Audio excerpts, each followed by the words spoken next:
Welcome back to the news at 10.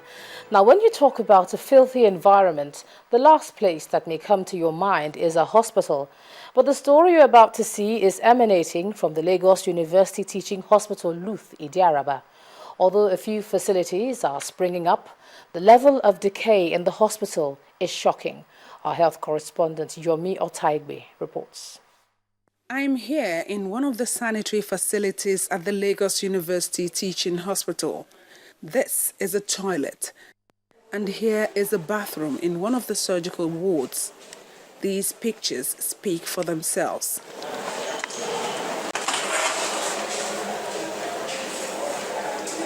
The situation formed part of the reasons behind the over 1 week indefinite strike by resident doctors and other health workers at Luth. Somebody that is sick, no nurse, no doctor. The patients are groaning. Most have discharged themselves. 52-year-old Mrs. Eunice Akwetie summoned energy to tell us about her plight and that of other patients at the hospital ward. As I'm here, no water. There's no water, no lights. Even patient, there was one patient who was pregnant yesterday. She fell down from the bed by herself. She wanted to carry a bed pan. Facilities is old. Even most of the bed we are lying down, the mattress is torn, the bed cannot roll, and most of the things that they don't want to use to walk, they cannot see. And these are making work difficult for them. This difficulty is what the striking resident doctors and other health workers at Luth want corrected. The cost of medical treatment is also a worry. The issue of pricing of services in the hospital. As doctor, we feel the plight of our patients as they are complaining bitterly under the heavy burden of this astronomical increase in prices. And, we are talking of a situation where ordinary costs, you want to secure it, you will have to pay over 50,000 naira. But the medical director of the hospital, Professor Akin Oshibogun, says the situation could be seen as a half-empty or half-full cup. What we need to be looking at is to be comparing availability with the service that is not available. If you are going to provide those needed services that are specialized and that are complex, they have costs. Those areas of excellence, you cannot achieve them without water, without electricity. There's no how you can use your laparoscopic equipment without electricity. You know that we have electricity as a challenge nationally, but then the government has supported us by providing us with generators in all our critical service areas. Challenges in the country may permeate every sector, but dirty environment, especially in a hospital of Luth status, can only breed further health challenges, which the current manpower may not be able to contain. Yomi Otaigbe reporting for Channels Television News. Very worrying. Well, if things continue the way they are now, delegates to the national conference may not be able to complete their reports by the 17th of July or July the 17th, when the conference is scheduled to end. The delegates rejected the suggestion to have amendments to committee's reports considered immediately after an overview by the chairman of the committee. This led to a heated debate as they insisted that the change will deny them the chance to speak on the report. Our correspondent Lanre Lasisi reports.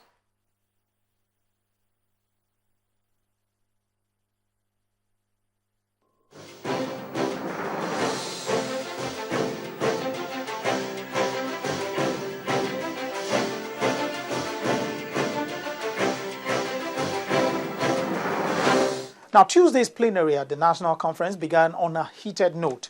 The change made to the order of considering pending committee report was again brought up as some delegates opposed it. A debate commenced as delegates stood to speak on the matter.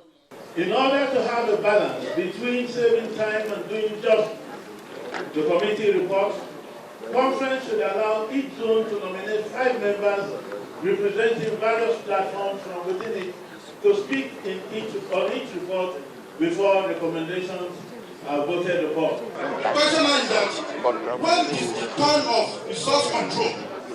Are we saying as the individual of those states I will not have a say to either contribute to the debate as far as the source control is concerned, or I will not have a say as devolution of power is concerned in this country. We have to do what we need to do.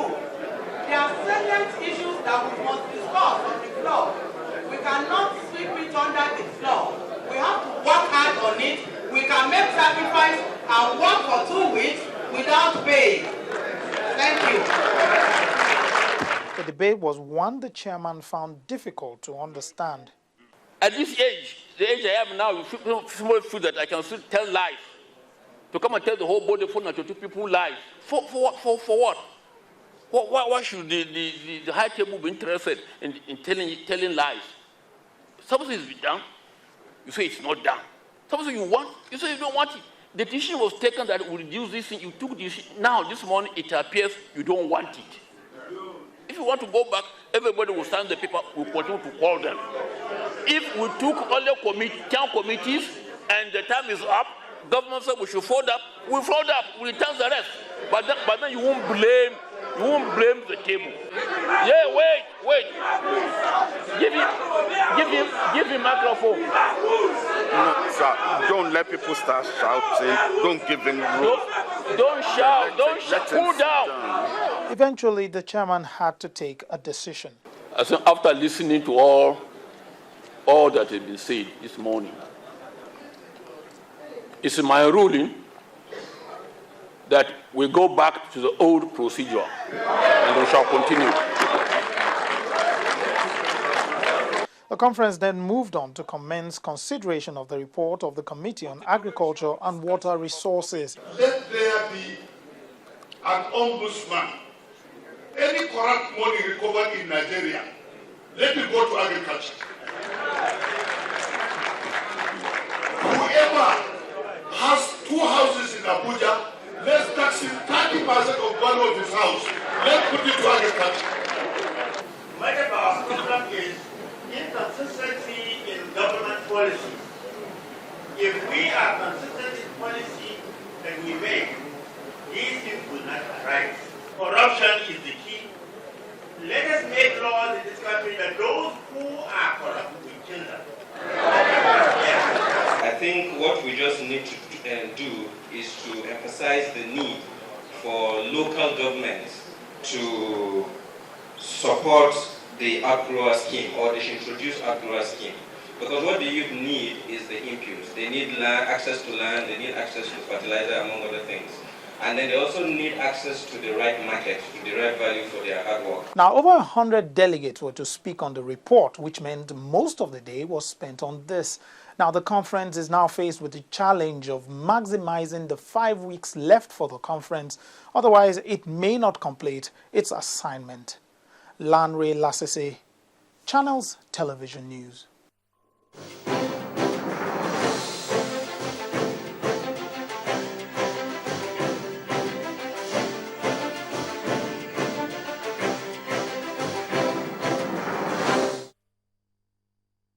First Bank.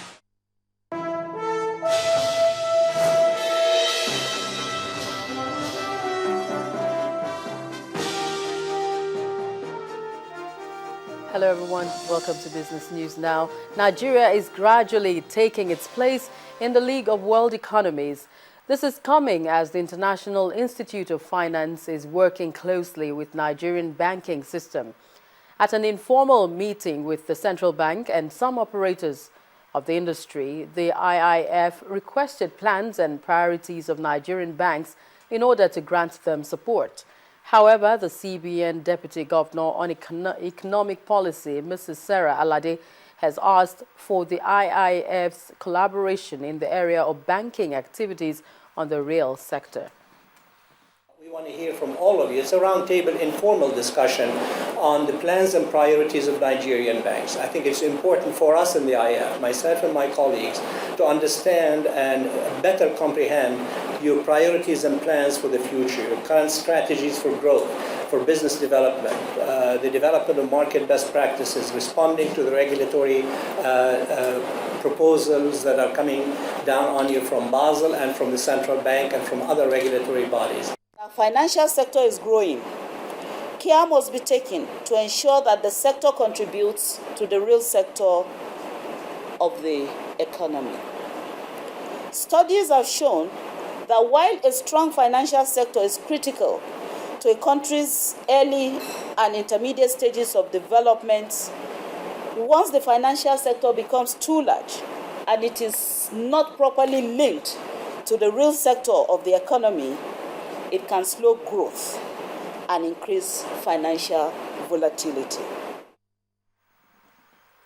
Swiss Pharma Nigeria Limited has been declared compliant with the standards of good manufacturing practice by the World Health Organization.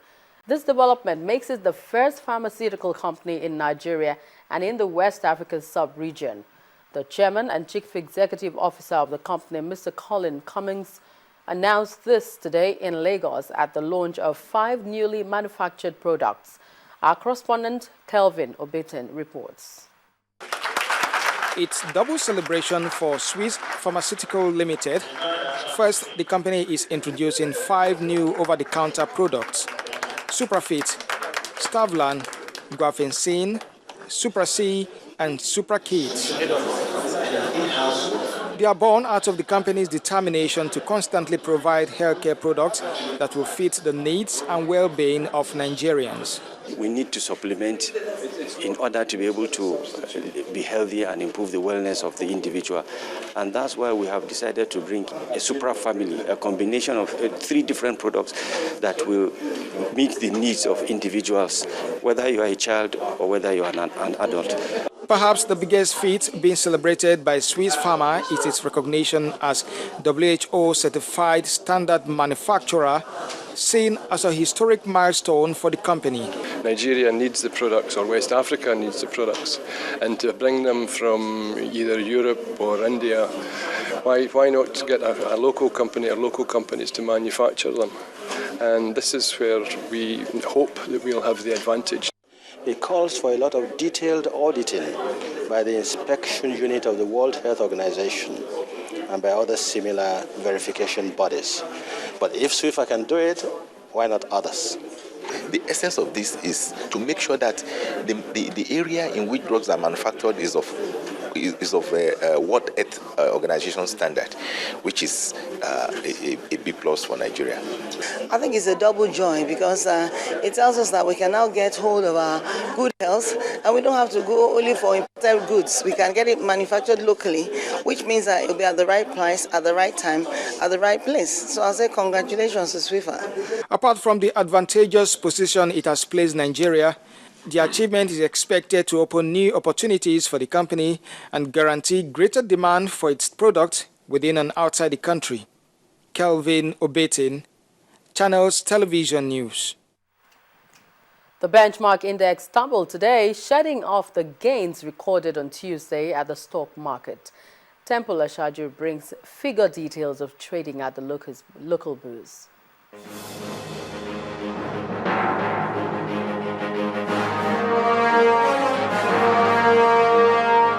Hello and welcome to the Stock Market Report. These are the figures that's traded at the markets today. The Nigerian equities market reversed gains recorded in the previous session as the key benchmark index shed 0.21% to close the day's trade at 41,521.42. The market capitalization stood at 13.710 trillion naira. On the advances list, Nigeria breweries topped with 3 naira 28 kobo, Corn Oil and Unilever followed with 2 naira 50 kobo and 2 naira 23 kobo of course each. On the decliners table, Dangote Cement led with a drop of 2 naira 40 kobo from its share price ahead of WAPCO and Guaranty Trust Bank. On the volume charts, the shares of Transcorp were the most sought after as it recorded the highest unit of over 1 billion naira. Access Bank and WAPIC Insurance trailed behind. In all, investors traded 1.4 million units of shares valued at 8.471 billion naira. And that's it on the Stock Market Report. I am Temple Ashaju.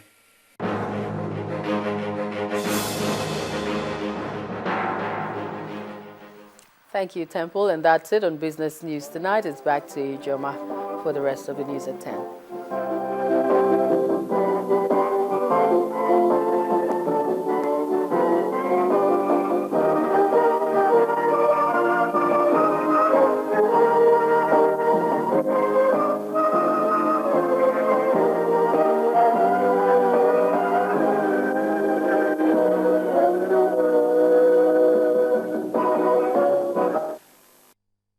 First Bank.